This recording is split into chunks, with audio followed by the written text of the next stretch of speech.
Buenos días. Buenos días. Vamos a abrir nuestras Biblias a Mateo capítulo 26. Ya vamos a llegar al 28. Estoy estudiando adelantado, no tanto, pero 26.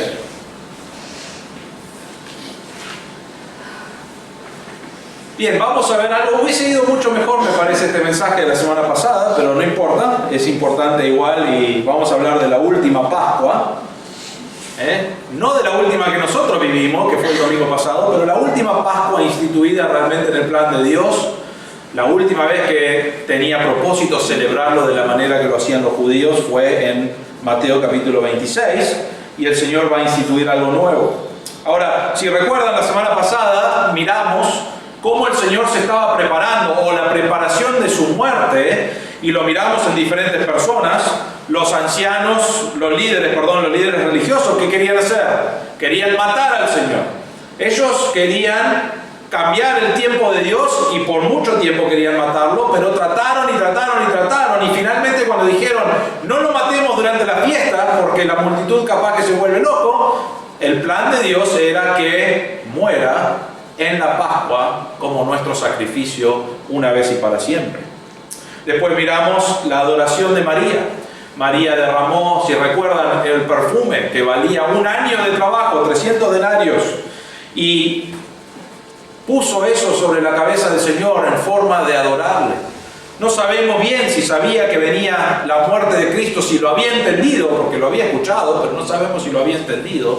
Pero sí sabemos que quería adorar a Dios y dio una de las cosas más preciadas que tenía, de más valor para adorar a Dios, que Él es digno de nuestra adoración. Y aprendimos que nosotros a veces no somos así como María, sino que calculamos todo y no adoramos a Dios de una manera de decir, Él es digno de mi adoración y voy a dar todo de mi ser. Es más, somos como los discípulos, si recuerdan, ¿qué hicieron los discípulos? ¡Qué desperdicio! La verdad que es totalmente incorrecto hacer algo así para Dios. Y ellos estaban molestos y enojados. Hay mejores formas de usar los recursos de Dios. Podríamos haberle dado a los pobres, podríamos haber hecho otras cosas para el ministerio. Y a veces nosotros pensamos así y el Señor dice, no es correcto esa forma de pensar, no la molesten. María fue la persona que realmente adoró a Dios y tendríamos que tener un corazón como María.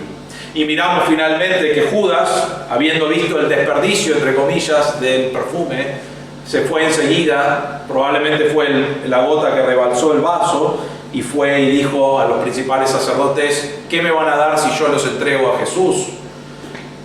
Ahora, la semana pasada miramos y realmente salimos de la cronología de Mateo, porque él venía hablando y ya estábamos en el día jueves, y él realmente miércoles a la noche, jueves a la mañana, y él vuelve a hablar algo del día sábado. Todo esto que miramos la semana pasada ocurrió el sábado. Y desde el día sábado hasta el jueves, Judas está buscando una oportunidad para entregar a Jesús.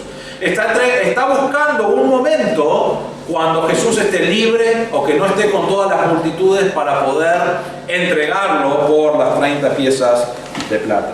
Y llegamos acá al día jueves y tenemos la preparación de la Pascua, y realmente voy a llamarlo la última Pascua, porque es la última Pascua que es el sacrificio que daban todos los años por los pecados, ya cambió a ser Cristo ya murió por todos los pecados, y eso es lo que vamos a ver.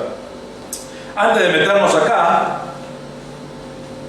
quiero hablarles un poco de las fiestas judías que tenían, porque es muy importante eso para entender, y voy a hacerlo muy rápidamente, pero tenían varias fiestas los judíos que celebraban en el año. Tenían la fiesta de Pentecostés. La fiesta de Pentecostés venía en un momento que era para celebrar la provisión de Dios por la agricultura, por las cosechas que les había dado, y celebraban esto una vez por año, celebrando lo que Dios les había dado y lo adoraban a Dios. Tenían la fiesta de los tabernáculos o las carpas, y era un momento pensando en los 40 años que pasaron en el desierto y cómo el Señor proveyó comida y proveyó refugio y proveyó calor y frío, o sea, nubes para tener sombra en el desierto. No sé si han estado en Israel, pero si has estado, hay mucho desierto, podés rápidamente enfermarte por estar en el sol, y a la noche baja mucho la temperatura porque el desierto, al no tener el sol, hace frío. y el Señor los protegió y los cuidó. Entonces tienen una fiesta que se llama la fiesta de los tabernáculos. Tenían la fiesta de la expiación, el día de expiación, y eso era un sacrificio en el lugar santo, un sacrificio hecho de la sangre de corderos que fue puesto sobre el altar, y el sumo sacerdote oraba pidiendo perdón por los pecados del pueblo por ese año, y tenían toda una celebración con eso, recordando lo que Dios había hecho, que Él va a perdonar los pecados. Tienen la fiesta de la dedicación, y eso es algo que empezó en el año 167 a.C., que es Judas Macabeo. Tenía una guerra, él le gustaba pelear, ¿no? Pero hubo una guerra entre el Antiguo y el Nuevo Testamento, y él fue victorioso, y desde ese momento celebraron la fiesta de la dedicación, pensando en Judas Macabeo y la victoria que él ha tenido en esas guerras, y empezaron a celebrar eso. Tenían también la fiesta de las trompetas, que se hace cada año nuevo, y celebran eso. Y después tenemos la que vamos a pasar tiempo hoy, y eran realmente dos fiestas, que es la Pascua, que duraba un día realmente, y tenían lo que llamaban la fiesta, la fiesta de los panes sin levadura. Ahora, empezaba siempre la fiesta de la Pascua un día, y después seguían 7 días de la fiesta de los panes sin levadura. Entonces lo habían convertido en 8 días de celebración, pensando en lo que Dios había hecho. Entonces era una fiesta de 8 días. Y cada Pascua sucede eso, y cuando estamos en la Pascua acá, comenzamos con la Pascua, pero son 7 días más pensando en la fiesta de los panes sin levadura. Ahora, ¿qué celebraban en la Pascua? En la Pascua recordaban cuando estaban en Egipto y estaban esclavizados en Egipto, y Israel fue protegido por el Señor. Si recuerdan, Moisés fue y dijo: van a haber diferentes plagas hasta que el faraón decida soltar al pueblo, ¿no es cierto?, el pueblo de Israel. Y pasaron plaga tras plaga, y lo único que pasaba es que el corazón del faraón se endurecía más, y llegaron a uno que era que el primogénito de cada casa iba a morir. Pero a los judíos el Señor les dijo: maten un cordero, pongan la sangre sobre su puerta, y el Señor esa noche va a venir, y si ve la sangre sobre tu puerta, todas las personas en esa casa serán salvos, no morirá nadie. Y así comenzó la Pascua, recordando que el Señor pasó sobre la casa sin el castigo de la muerte en esa casa.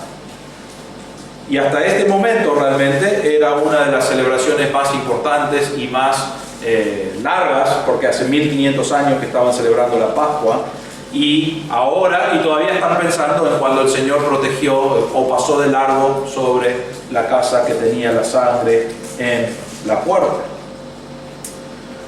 Y después continuaban con la fiesta de los panes sin levadura. Eso también era algo que sacaron de Egipto. Cuando se fueron de Egipto, el Señor les dijo: no lleven nada con levadura. ¿Por qué? Porque la levadura era algo que usaban en Egipto. Y la idea que vemos en la palabra de Dios cuando habla de levadura es que es influencia.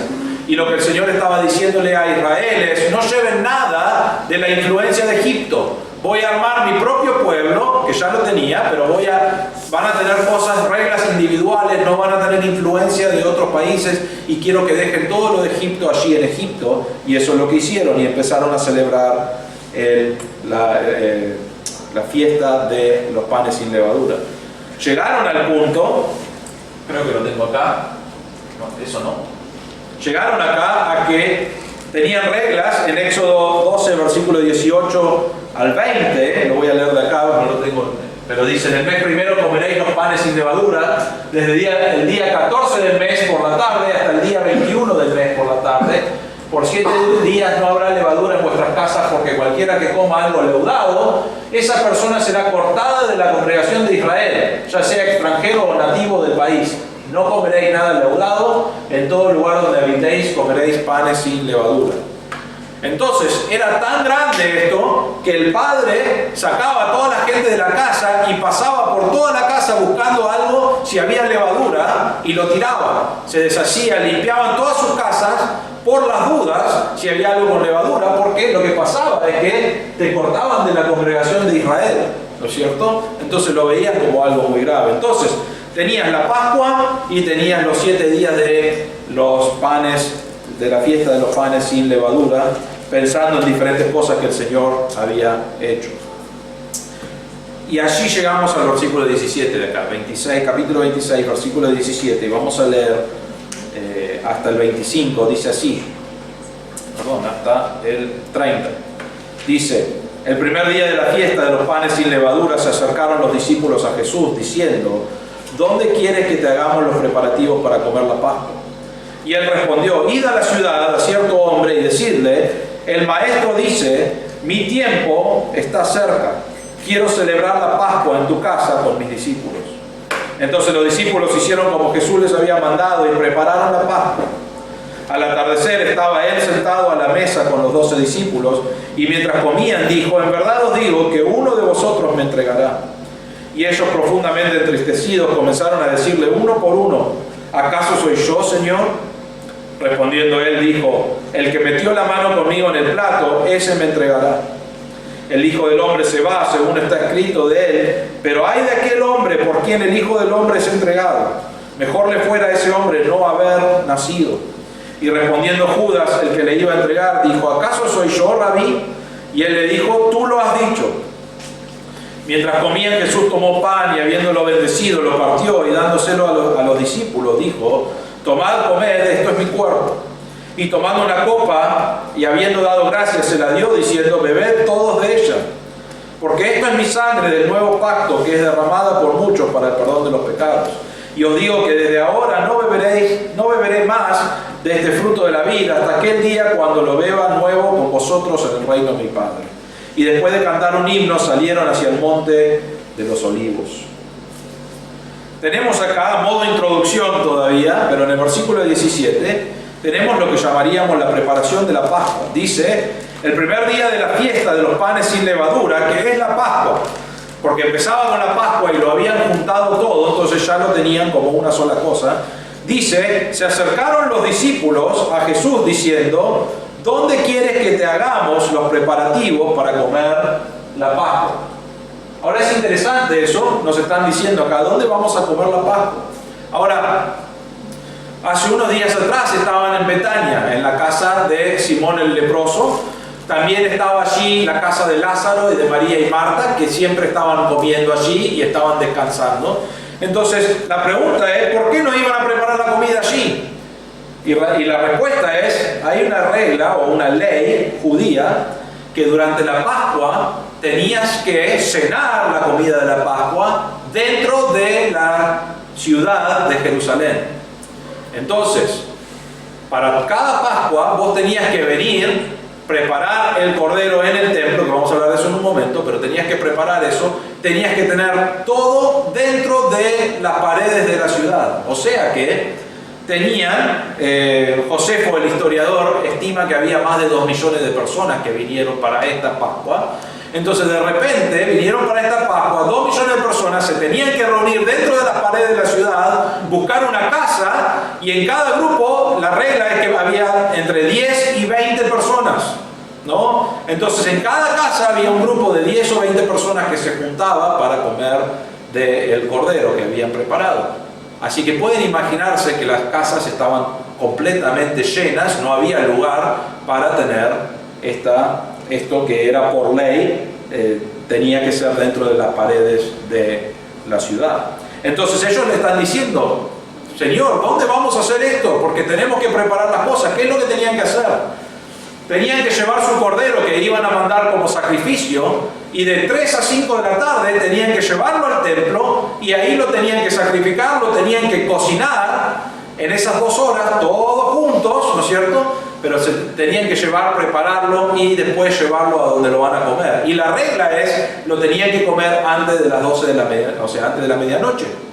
Entonces, no solamente tenías el cordero, tenías que hacer el cordero, tenías que hacer el pan sin levadura, tenías que prepararlo, y tenían algunas otras cosas que tenían que preparar específicamente para la comida. Entonces ellos están jueves a la mañana pensando: el Señor quiere celebrar la Pascua, porque es lo que necesitamos hacer. ¿Dónde lo vamos a hacer? Tenemos que saber el lugar para poder ir y preparar todas las cosas, ¿no es cierto? Es un modo de introducción. Versículo 18.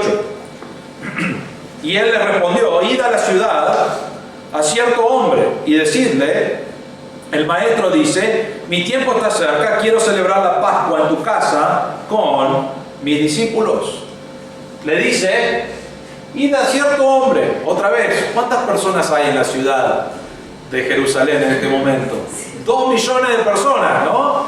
Yo los voy a llevar a un lugar con miles de personas, en un teatro o algo, no sé, un concierto, ¿no es cierto? En alguna cancha le voy a decir: busquen a esta persona que va a estar allí entre 40.000 espectadores. Y la realidad es que estamos como: ¿cómo vamos a buscarlo? Bueno, el Señor acá les dice: busquen a cierto hombre, que es la palabra deinai, y realmente, para que entendamos bien, es: busquen a fulano. Esa es la palabra que está usando el Señor. Es la palabra deinai, es: busquen a fulano. No les dice quién es. Realmente en este pasaje Mateo no nos dice nada, nos dice: id a la ciudad y buscar a cierto hombre.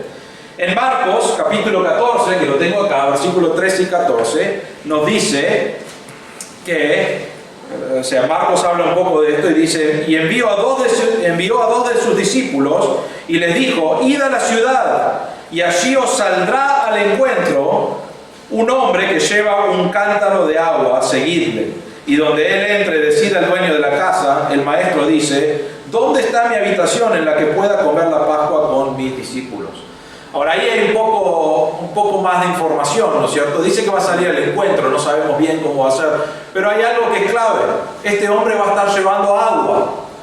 Si saben algo, no lo hemos hablado acá, pero en el tiempo que estamos hablando acá, el hombre no cargaba el agua. ¿Quién llevaba el agua? La mujer. Era algo cultural, era muy raro ver a un hombre llevando algo, la botella de agua o el cántaro de agua. Entonces, eso era lo más específico que se puso el Señor. Dice: vos ves a ese hombre, seguilo hasta su casa, entrá y decile: el maestro dice que necesita tu casa para hoy, para adorar al Señor. Ahora, estamos suponiendo esto. ¿Por qué tanto secreto? ¿No? La respuesta, lo que yo creo, es que Judas está buscando un lugar para que busquen al Señor, ¿no es cierto? Y si Judas está ahí con todos los discípulos, hubiese escuchado: vamos a ir a la casa de fulano, ¿no? Y dijo eso: vayan a lo de fulano. Pero si él supiera dónde está la casa de fulano, ¿qué iba a hacer él? Va a buscar a los soldados y va a ir a buscarlo. Y va a buscarlo antes del tiempo del Señor. Pero el Señor quiere instituir la comida de la Pascua, que para él es muy importante y es lo último que hace. Es más, Judas, en la primera oportunidad que tiene, donde el Señor está separado del resto de la multitud, ¿qué hace? Lo entrega. En la primera oportunidad, en 6 días que tiene, es entregado al Señor. Entonces, creo que acá el Señor está diciéndole a los discípulos en general, que igual fueron 2 discípulos, pero le dice a todos los discípulos: vamos a ir a la casa de fulano, no les voy a decir dónde es, vos buscalo, va a tener un cántaro de agua, andá y decile: el maestro te quiere tu casa. O sea que era alguien que quizás conocían, porque conocía de Jesús, y quizás tenían una afinidad ya con él, pero él no quiere revelar eso, en mi opinión, porque Judas estaba escuchando y él quería celebrar la Pascua con los discípulos. Versículo 19. No está eso en la Biblia, ¿no? Es mi suposición. Versículo 19. Entonces los discípulos hicieron como Jesús le había mandado y prepararon la Pascua. Hicieron todas las preparaciones, cocinaron el cordero, prepararon el pan sin levadura, algunas otras cosas, los llevaron a la casa y llegamos al versículo 20, que... me faltó una parte más, sí. Pero en el versículo 20, donde se van a sentar a la comida. Hay algo interesante acá también que dice... en el versículo 18 dice: el maestro dice: mi tiempo está cerca y quiero celebrar la Pascua en tu casa con mis discípulos. Mi tiempo acá, la palabra tiempo no es la palabra cronos. La palabra cronos en griego es la palabra que nosotros conocemos como tiempo de reloj. No es el momento, el minuto, la hora. Pero acá él no está hablando del tiempo, no es la hora todavía. Él está hablando de Kairos. Y Kairos es un evento especial en el plan de Dios en Argentina. En español lo tenemos como la palabra tiempo. Por eso es lindo estudiar el griego, porque realmente lo que él está diciendo es: el plan de Dios que fue instituido antes de la fundación del mundo, que es la muerte de Cristo, todavía no llegó la hora para eso. O sea, ya dice: llegó la hora, estoy celebrándolo, pero ya es el momento, así que necesitamos tu casa para poder celebrar este evento de Dios. Entonces ahí es el griego se trae un poco más de visibilidad de lo que está hablando allí. Seguimos. Entonces, primer punto que queremos ver acá es que están compartiendo la mesa. Hicieron todos los preparativos de 3 a 5 de la tarde, son las 6 de la tarde más o menos, porque nos dice al atardecer, que es más o menos las 5, 6, 7 por ahí, estaba él sentado a la mesa con los 12 discípulos. Versículo 21. Y mientras comían, dijo, en verdad os digo que uno de vosotros me entregará. Está allí con los 12 discípulos. Los 12 discípulos no tenían idea realmente que iba a pasar esto. Y están sentados allí y el Señor les dice en la última cena, preparando todo, están listos para comer el cordero, y le dice, uno de ustedes acá me va a entregar. Versículo 22 nos dice, y ellos, profundamente entristecidos. Esa palabra, o sea, en castellano lo entendemos bien, pero estaban muy tristes. Nos dice en otro pasaje que estaban perplejos, no entendían lo que estaba pasando, era como, ¿cómo puede ser? ¿Quién? Y se empezaron a mirar. Probablemente empezaron a mirar al que era el más débil y decían, tenés que ser vos, ¿no? Empezaron a pensar y a dudar el uno del otro, ¿quién es? Porque el Señor dijo, uno de ustedes me va a entregar. En Juan capítulo 13, versículo 22, dice, los discípulos se miraban unos a otros y estaban perplejos, sin saber de quién hablaba. En Lucas capítulo 22, versículo 23, dice, entonces ellos comenzaron a discutir entre sí quién de ellos sería el que iba a hacer esto. No lo podían creer, estaban tristes. ¿Cómo alguien de nosotros va a entregar al Señor? Recuerden, estas personas han estado dando vueltas por más de 3 años, son un grupo unido, un grupo que ya saben todo del uno del otro, ¿no es cierto? No había secretos entre ellos, excepto este. Y el Señor nunca dice, esta persona me va a entregar. Nos dice en el versículo 22, dice, y ellos profundamente entristecidos comenzaron a decirle uno por uno, ¿acaso soy yo, Señor? Tenían dudas. Ahora sabemos que Judas ya sabía, porque él ya había arreglado todo 6 días antes. Pero es interesante que Judas era tan buen hipócrita, ¿no es cierto?, que nadie dudó de él. Es más, nos da la idea la Biblia que dudaron de otros antes que Judas. Judas era el que manejaba el dinero, Judas el que estaba involucrado en todo el mismo ministerio que los otros discípulos. Parecía uno de ellos. Y sin embargo, era el que iba a entregar al Señor. Versículo 23.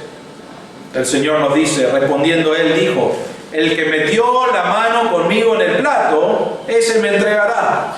Me gustan las películas de Jesús, porque las películas de Jesús lo hacen bien obvio quién es, ¿no es cierto? Están todos en la mesa y justo en esta parte se ve la mano de Jesús que entra acá al bol a buscar el pan, y la mano de Judas, ahí bien grande la mano de Judas, siempre está, ves, sos vos, y lo mira como sos vos y sabés que sos vos y todo lo demás pueden verlo. Realmente la idea acá es que él les está diciendo, el que metió la mano conmigo en la comida, ¿quiénes eran? Nadie sabe, estaban los 12 allí, no sabían, realmente tenían dudas, estaban como, ¿cómo puede ser? No sé quién es. Pero en las películas le gusta marcar eso porque tenés que marcar que es Judas, ¿no es cierto? Pero no vemos eso, es más, tenían dudas. Vamos a llegar a eso en un momento, pero miren el versículo 24. El Hijo del Hombre se va, según está escrito de él, pero hay de aquel hombre por quien el Hijo del Hombre es entregado. Acá otra vez Jesús le podría haber dicho, hay de Judas, pero no dice eso, hay de aquel hombre por quien el Hijo del Hombre es entregado. Mejor le fuera a ese hombre no haber nacido. Es interesante, y marcamos esto la semana pasada, pero otra vez acá Jesús quiere resaltar esto. El plan de Dios está en movimiento, el plan de Dios es perfecto, cada detalle del plan de Dios está bajo su control. Miramos la semana pasada que la multitud y los líderes religiosos querían matar a Jesús en varias oportunidades y no lo pudieron hacer.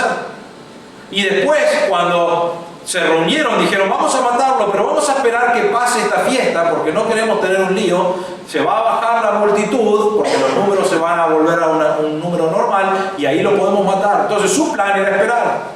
Pero el plan de Dios era que muera en el día de la Pascua, una vez y para siempre, como el Cordero perfecto y sin mancha, para morir por los pecados del mundo. Pero miren el versículo 24, dice, el Hijo del Hombre se va según está escrito de él. Es el plan de Dios. Antes de la fundación del mundo, Dios ya decidió cuál era el plan. Y después lo escribió. Profetizaron sobre este plan. Profetizaron sobre lo que el Señor iba a hacer. Y después el Señor y Dios en su soberanía cumplió cada detalle de la muerte de Cristo.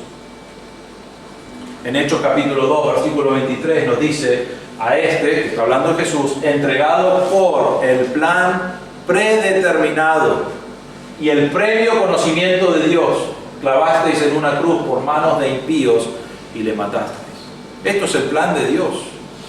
Esto no es algo que sorprendió a Jesús. Esto no es algo que sorprendió a Dios. Dios desde la fundación del mundo predeterminó cómo iba a pasar y todo estaba yendo en el lugar y en el momento indicado por un Dios soberano.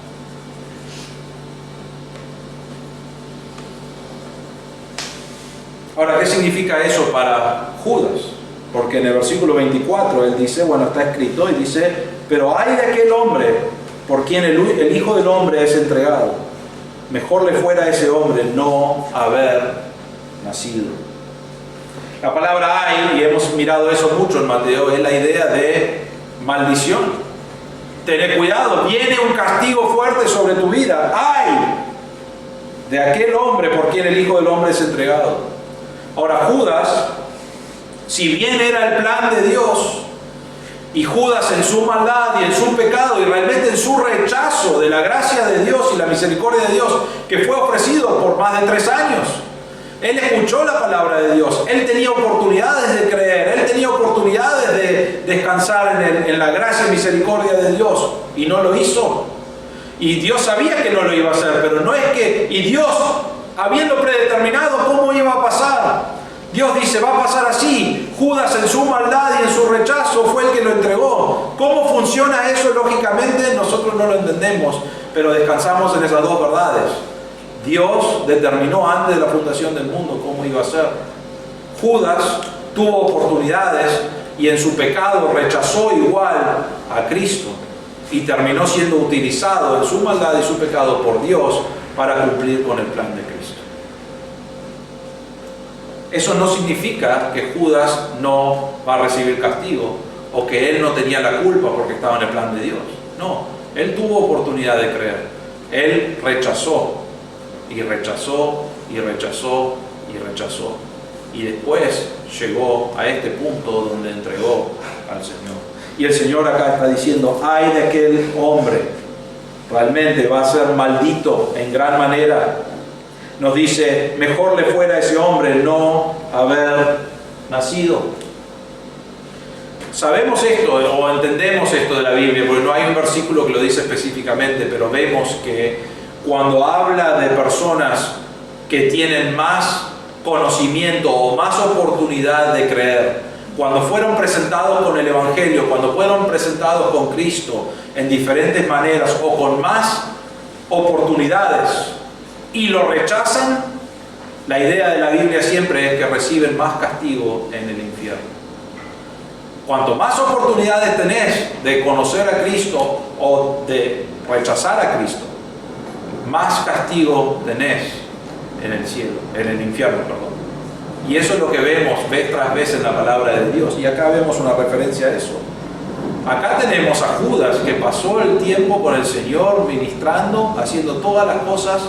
Parecía uno más y sin embargo él lo entregó y le dice, mejor le fuera a ese hombre no haber nacido. Y la idea implícita ahí es que va a tener un castigo eterno más grande que otras personas que no estaban en el tiempo de Jesús, otras personas que no caminaron con el Señor. Entonces vemos grados de castigo acá que hablan en el infierno. Sabemos eso por otros pasajes, no vamos a pasar tiempo allí, pero sabemos en otros pasajes que hay un grado de castigo diferente. La segunda cosa que queremos ver es la revelación del traidor, que ya miramos acá, pero en el versículo 25. Entonces están todos preguntándose, ¿quién es? ¿Cómo sabemos quién es? El versículo 25, Judas dice, respondiendo Judas, el que le iba a entregar, dijo, ¿acaso soy yo, Rabí? Y él le dijo, tú lo has dicho. Qué cara dura, ¿no? Ese está para presentarse como político, ¿no? Perdón. ¿Soy yo? Él sabía que Jesús ya sabía. No sé qué pensaba, pero con el poder de Dios y lo que había visto probablemente ya sabía. Y él está ahí. Dice, ¿acaso soy yo? Claro, porque todos estaban diciendo lo mismo. Todos estaban diciendo, no soy yo, no Señor, no puede ser, no lo haría. Y él también, ¿acaso soy yo? Y él le dijo, tú lo has dicho. Ahora, si bien él le dice, tú lo has dicho, aparentemente los discípulos no entendieron eso, no escucharon, porque en Juan, y usó una cosa más también. Él dice, ¿acaso soy yo, Rabí, el maestro? Usa un título de honor hacia Jesús, mostrando más su hipocresía. Oh, gran maestro, ¿soy yo? Y él le dice, tú lo has dicho. Pero vemos Juan capítulo 13, versículo 23 al 26. Y lo tengo ahí en el PowerPoint, pero dice, uno de sus discípulos, el que Jesús amaba, que es Juan, estaba a la mesa reclinado en el pecho de Jesús. Por eso Simón Pedro le hizo señas y le dijo, dinos de quién habla. Él, Juan, ¿no?, recostándose de nuevo sobre el pecho de Jesús, le dijo, Señor, ¿quién es? Entonces Jesús respondió, es aquel a quien yo daré el bocado que voy a mojar. Y después de mojar el bocado, lo tomó y se lo dio a Judas, hijo de Simón Iscariote. Ahora, en ningún lado, aparte de eso, la Biblia nos dice que sabían quién, o sea, los discípulos no sabían quién era. El único que sabía era Jesús, Juan, que Jesús le acaba de decir, al que le doy esto es, y se lo dio, pero Pedro no escuchó eso. Entonces era Jesús, Juan y Judas, eran las tres personas que sabían de quién estaba hablando el Señor. Ahora en Mateo no nos dice esto, pero hay un versículo más, en el versículo 27, dice, y después del bocado, Satanás entró en él, en Judas, entonces Jesús le dijo, lo que vas a hacer, hazlo pronto. Y Judas se levanta y se va. Es más, algunos tenemos la idea de que no sabían a dónde fue Judas. Había algo normal que se hacía después de la cena de la Pascua. Acababan de comer, acababan de hacer todo eso, y algo que se hacía es dar dinero a los pobres. Entonces él era el tesorero, entonces muchos de los discípulos pensaron, bueno, fue a darle a los pobres. Se levantó para ir a hacer lo que tenía que hacer y se fue. Pero sabemos según Juan que fue a entregarlo. Y el Señor le dice, anda, porque vos no vas a estar para esto especial que va a pasar en un momento. Entonces lo manda y indica quién es. Pero nadie sabía quién era, solamente Judas sabía que él era el traidor, Jesús sabía, y Juan nos da la Biblia el indicio de que él sabía también. Llegamos a la última Pascua, versículo 26.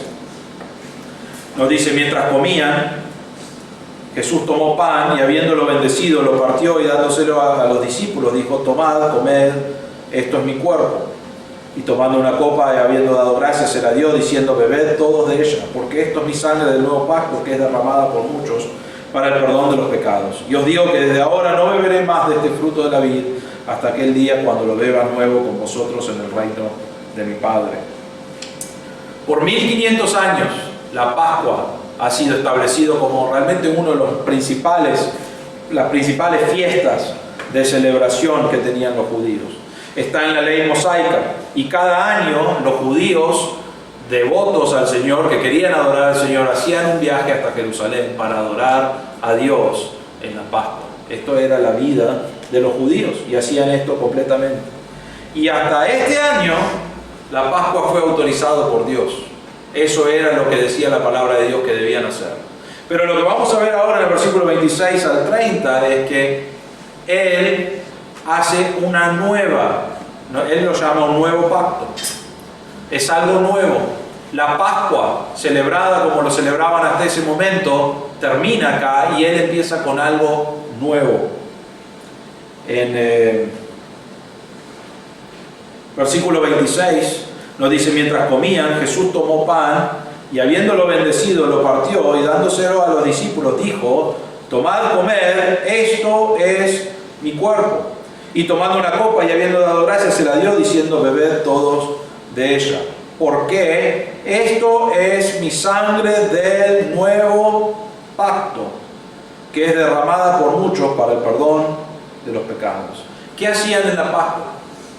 Morían millones de corderos, realmente miles y miles y miles y miles de corderos cada Pascua.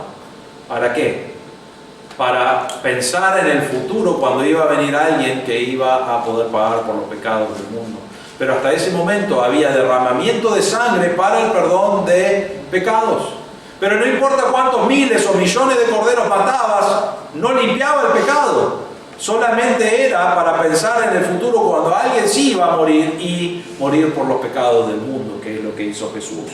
Entonces, hasta esta Pascua, la Pascua se mataba a los animales, el derramamiento de sangre de eso era para simbolizar que debía morir alguien por los pecados del mundo. Debía haber sangre derramada por los pecados del mundo. Pero hoy, en esta cena, el Señor está instituyendo algo nuevo. Él está diciendo: esto es el nuevo pacto. Y lo primero que hace acá es que tomó el pan y dice: esto es mi cuerpo. Voy a entregar mi cuerpo por ustedes.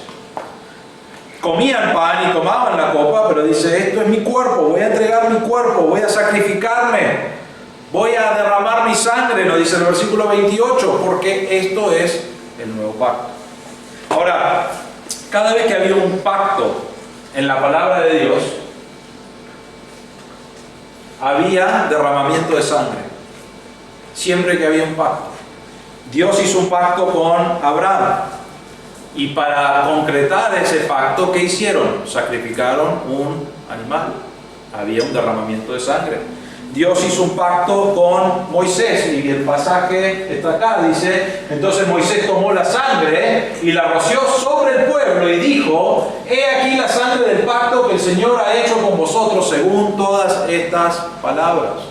El Señor había dicho: si ustedes obedecen, yo los voy a bendecir. Y hicieron un pacto, y para concretar eso, había derramamiento de sangre. Entonces Abraham hizo eso, Moisés hizo eso, muchas otras personas en la Biblia hicieron eso. También tenemos Noé, cuando Dios hizo el pacto con Noé, después él hizo un sacrificio sobre el altar. Pero cada vez que había un pacto entre Dios y los hombres, había un derramamiento de sangre. Y la ilustración de eso nos lleva acá a que Cristo estaba diciendo: la copa no tenía la sangre de Cristo, era el jugo de uva, ¿no es cierto? O el vino de uva. El jugo de uva era casi lo mismo en ese tiempo, pero era de la vid, no era la sangre del Señor. Era un símbolo diciendo: yo voy a cambiar la Pascua desde hoy y para siempre, porque va a haber un pacto nuevo. ¿Qué es? Ya no necesitas celebrar la Pascua como lo celebraban los judíos. Nosotros no vamos a Jerusalén a sacrificar animales, porque desde el año que el Señor hizo esto, Él derramó su sangre, marcando un nuevo pacto con el Señor, que Él murió por los pecados una vez y para siempre. Y ya no es necesario el sacrificio de animales, porque el Señor ya hizo todo. Pero lo importante acá es que siempre Dios con el hombre, cuando hacía un pacto nuevo, era con el derramamiento de sangre, y acá está diciendo: mi sangre es el derramamiento que necesita haber para hacer este nuevo pacto con el Señor. Para que vos, al creer en Cristo como tu Salvador, al creer que Él tomó tu lugar y que Él murió por tus pecados y te perdona tus pecados, al creer todo eso, que Él murió, fue sepultado y resucitó al tercer día, podés hoy tener una nueva relación con Él, una relación viva realmente, restaurar la relación que no podíamos tener por causa del pecado, y por toda la eternidad vivir bajo ese pacto. Eso es lo que está pasando acá. el Señor está diciendo, esta Pascua es la última que necesitan celebrar así, porque ahora yo voy a entregar mi vida y va a haber un nuevo pacto. Y desde este momento en adelante es compartir el Evangelio con personas para que conozcan a Cristo y sean parte de lo que llamamos el cuerpo de Cristo, que sean salvos, que sean redimidos, que sean limpiados y que puedan vivir una eternidad con el Señor. Un pasaje más acá que era importante, Hebreos 9:22 nos dice que según la ley casi todo es purificado con sangre y sin derramamiento de sangre no hay perdón. Ahora, ¿te preguntaste alguna vez por qué Dios? Porque Él es Dios, pero ¿por qué Dios armó el sistema así? ¿Por qué tendría que haber derramamiento de sangre? La respuesta es, no sabemos, Dios lo armó así. Dios podría haber dicho que tenés que comer un balde de tierra para ser salvo, ¿no es cierto? Podría haber dicho cualquier cosa. Pero Él instituyó desde el principio que por causa del pecado tenía que haber sangre, derramamiento de sangre. Y todos esos corderos y todos esos sacrificios por años, por 1500 años ya, eran solamente para simbolizar y realmente para marcar que el Señor iba a morir y entregar su sangre por nosotros. Y lo iba a hacer una vez y para siempre. Nos dice en Hebreos 9:22 que si no había derramamiento de sangre no hay perdón. Entonces el Señor entregó su cuerpo y su sangre, derramó toda su sangre, que es una ilustración, es algo ilustrativo para entender que Él perdió su sangre, murió para el perdón de nuestros pecados. Nos dice en el versículo 28 de Mateo, porque esto es mi sangre del nuevo pacto que es derramada por muchos para el perdón de los pecados. El Señor entregó su vida para que nosotros tengamos perdón de pecados. Imagínense cómo era para los judíos hasta este momento. Todos los años iban y hacían los sacrificios, pero realmente los sacrificios eran un símbolo representando lo que iba a ser Jesús más adelante. Y ellos ni reconocieron a Jesús. Siguen haciendo sacrificios, aunque no hacen sacrificios de animales, pero hacen sacrificios, y ahora no sé con el templo, pero hacen sacrificios de agricultura. Estábamos en un tour allí cuando fuimos y nos llevaron a una habitación donde nos estaban mostrando que tenían todo listo para construir el templo, ¿no es cierto? Que hoy el templo no está, hay una mezquita y piensan que el templo está abajo, pero tienen todo listo para construirlo y piensan que lo pueden hacer muy rápidamente. Y alguien le preguntó, ¿y qué sacrificios van a hacer? Y dijeron, no vamos a hacer sacrificio de animales porque hoy es muy difícil hacer algo así. Mencionó a, no me acuerdo cómo se llama en castellano, pero Pira, es así, en los que están en contra de o los que cuidan a los animales, dijeron que ellos están muy en contra de los sacrificios de animales. Entonces los judíos ya tienen planeado cómo adorar a Dios con su agricultura, ¿no es cierto? Entonces ya tienen todo un sistema que van a incorporar algún día, pero la realidad es esta. No hay necesidad de hacer todo eso. ¿Por qué? Porque Cristo, ese día, cuando Él entregó su vida y su sangre por nosotros, todo eso pasó a ser, realmente era un simbolismo de lo que Cristo hizo, y ya cuando Cristo lo hizo, no era más necesario sacrificar animales, porque Cristo lo hizo una vez y para siempre. Entonces damos gracias a Dios que es así. Pero otra vez, los judíos pensando todo el tiempo, esto no hace mucho, pero lo hacemos para Dios pensando en lo que Él va a hacer, y hasta el día de hoy están buscando a alguien que va a tomar el lugar de Jesús, pero Jesús ya murió, ya entregó su vida, ya resucitó, ya está en la diestra del Padre, está ahí y va a regresar algún día, como hemos estudiado en Mateo 24 y 25.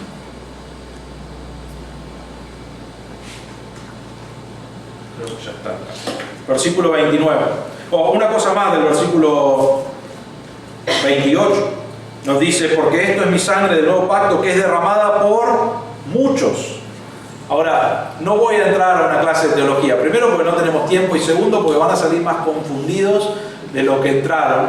Pero hay algunos acá usando el por muchos que dicen que Cristo no murió por todos, murió solamente por algunos. Si escuchaste eso en algún momento de tu vida, andá a Juan 3:16 que murió por todo el mundo. Hay otros pasajes que nos indican que murió por todo el mundo. Pero ¿qué significa entonces por muchos? Creo que la idea acá, si lo estudiás, es que la sangre es derramada por todos, la muerte de Cristo es por todos, pero es eficaz para los que creen. ¿Qué significa eso?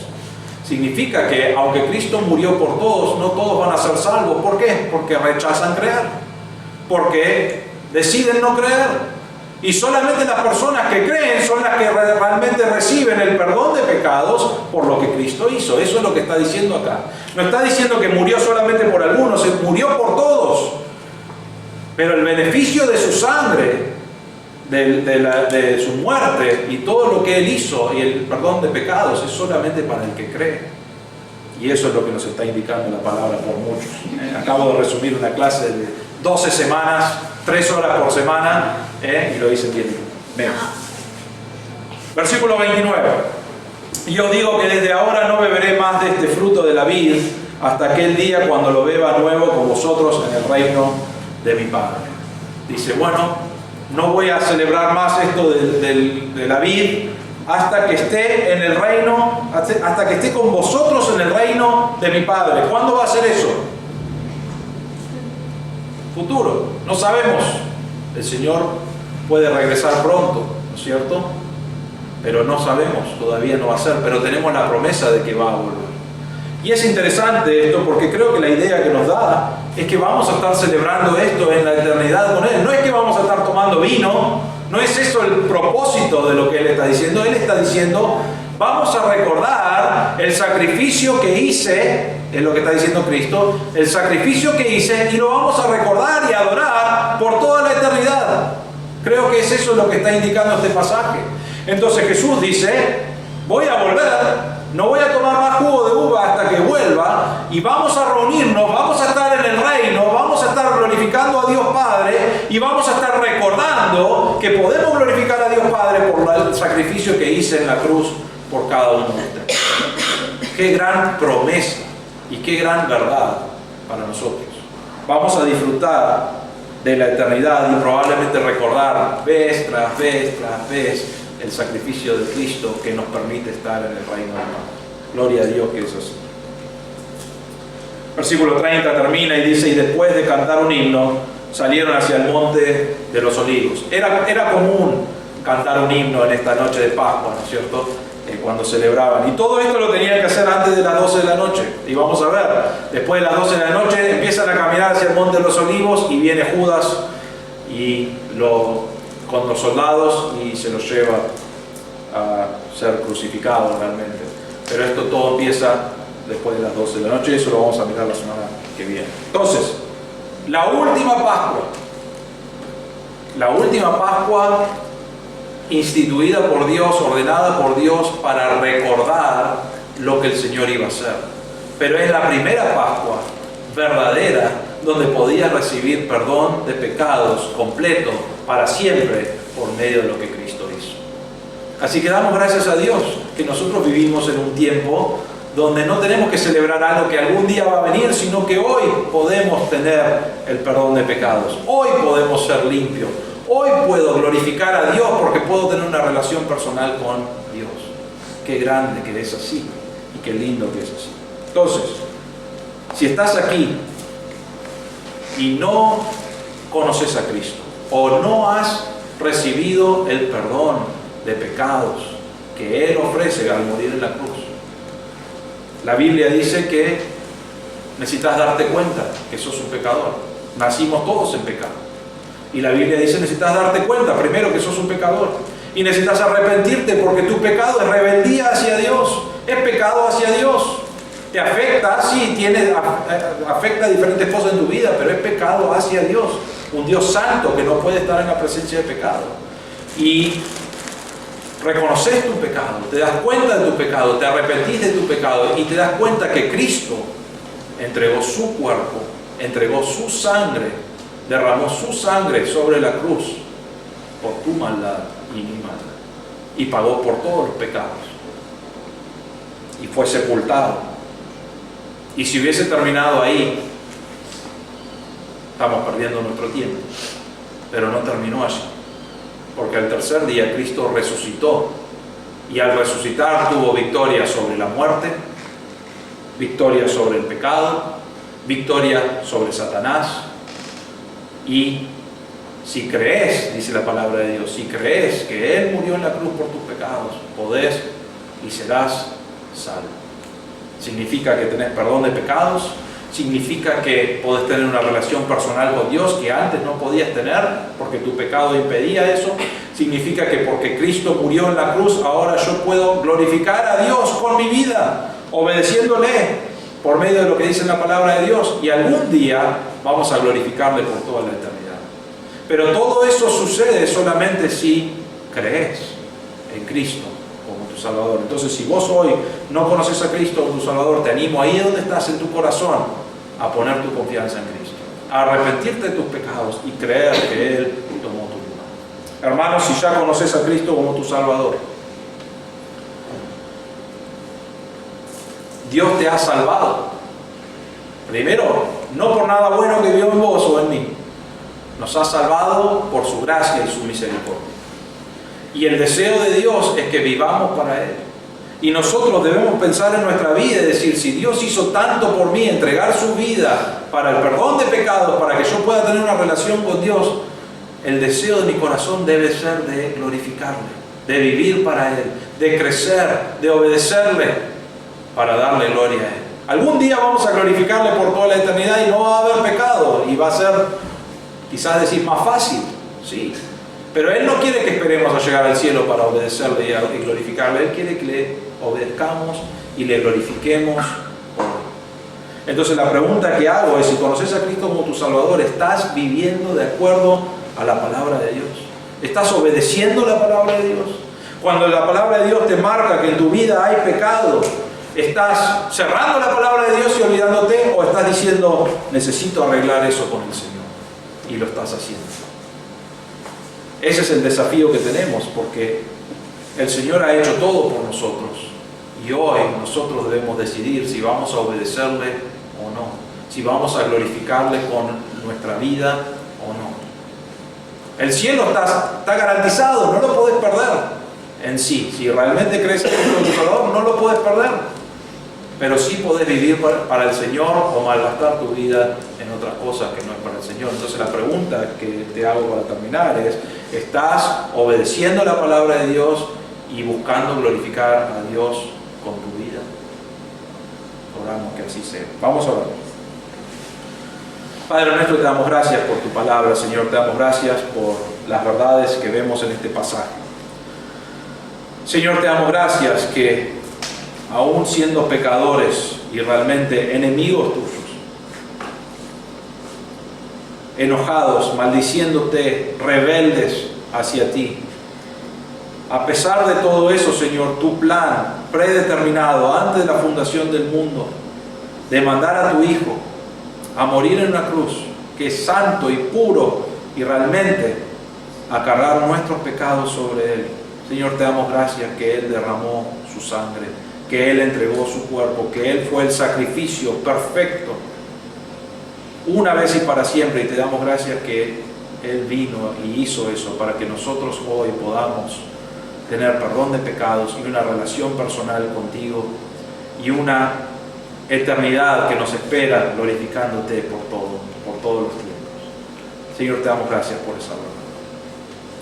Señor, te pido, si hay alguien aquí que no te conoce como su Salvador, que no ha puesto su confianza en ti, que realmente sigue en sus pecados, se dé cuenta que puede tener perdón de pecados, que tú ya has hecho todo y que hoy pueda creer en ti, que tú tomaste su lugar y que moriste y fuiste sepultado y resucitaste, y que hoy pueda pasar de muerte a vida espiritual. Señor, pedimos que obres en su corazón. Y Señor, pedimos por aquellos que ya conocemos a Cristo, que obres en nuestro corazón para que nuestro deseo sea ser transformado a tu imagen, glorificarte, obedecer tu palabra y realmente vivir para ti. Te damos gracias una vez más que en el medio de todo eso tú eres una persona llena de gracia y misericordia y nos das, realmente eres tan bueno con nosotros aun cuando no lo merecemos, Señor, y pedimos que nos ayudes a seguir creciendo, a seguir glorificándote en el nombre del Señor Jesús. Amén.